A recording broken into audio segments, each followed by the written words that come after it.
God, it's Jin! Medyo nabigla ako doon sa bagong yung bang tono ng boses ni Jin Mangalangga, no?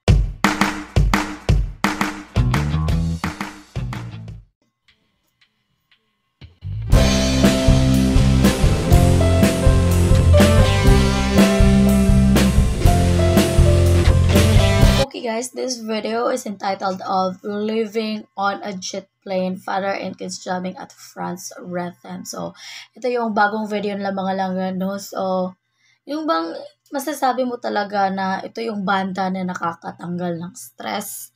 Yung ang sarap lang nilang panoorin kasi yung pamilya tapos magagaling din silang tumugtog mga langga. So, without no doubt pagdating sa bandang ito kasi guys, sobrang tagal ko ng reactor dito, magto 2 years na, my goodness. So, I'm super proud kasi ako yung parang isa sa reactor ng mga langga. Like, hindi ko alam kung ilang pang subscriber hanggang naging 600k sila ngayon. Tingnan ko nga. Oh, see that? 600k. Confirm. So, guys, pagpatuloy natin. Gusto ko tong video na to. Gusto ko tong title ng, guys, covered song na to. So, yes. Why not? Let's go.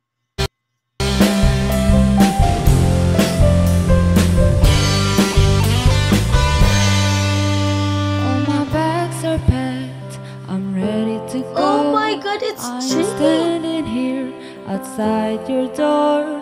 I hate to wake you up to say goodbye. Oh! But the dawn is breaking, it's early morn.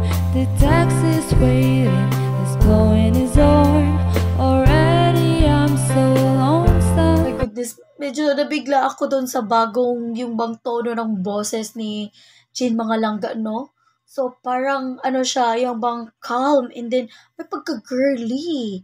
Diba? Kasi, mostly is naririnig ko to si Jin is, yung bang, the way siya mag-covered song is, yung medyo buyish. But today, napaka-girly mga langga, no?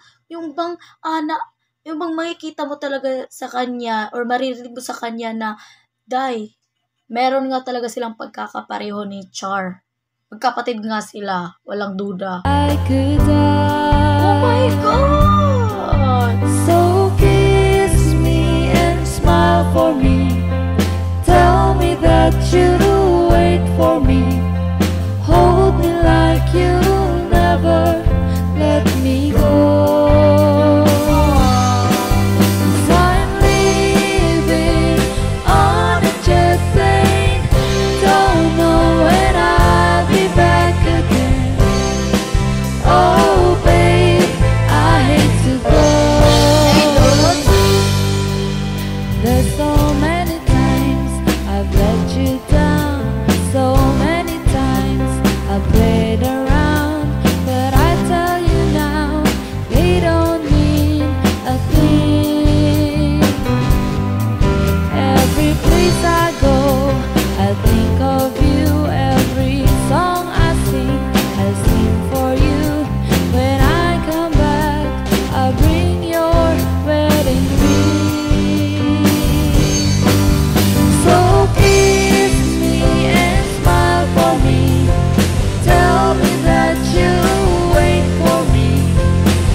covered song na to mga langga, no? I know marami na namang naiiyak ngayon ng mga OFW kasi relate na relate sila dito, and I'm sure nagustuhan nila tong covered song nila mga langga, nila Franz Rhythm.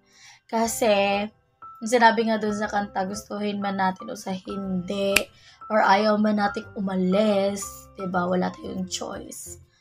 No, napakaganda ng covered song na ito mga langga, no? Especially para sa mga OFW na umalis para maghanap buhay para sa kinabukasan ng pamilya. Gusto ko yung mga old song, guys, na talagang pinipili nila na i-cover. Sila talaga yung mga example ng banda na yung dapat hindi natin pinapatay yung mga guys, or winawala yung mga old song. Kasi yung mga old song mga langga, kung i-compare din natin sa mga millennial or yung nagtitrend talaga ngayon is there is a big difference when it comes to the deep meaning of the song. So kaya nagugustuhan or maraming nagkakagusto dito sa Franz Rhythm covered or dito sa banda na ito dahil sa yung bang they are more on old song like 80s, 90s. So yes guys, that's all for today's reaction video, and I hope that you enjoyed our reaction video for today. And please don't forget to subscribe to Franz Rhythm, guys, and please don't forget to subscribe my YouTube channel too and bell on my notification bell so that you will be always updated to my next reaction video, guys. So thank you so much for watching, everyone. Bye bye.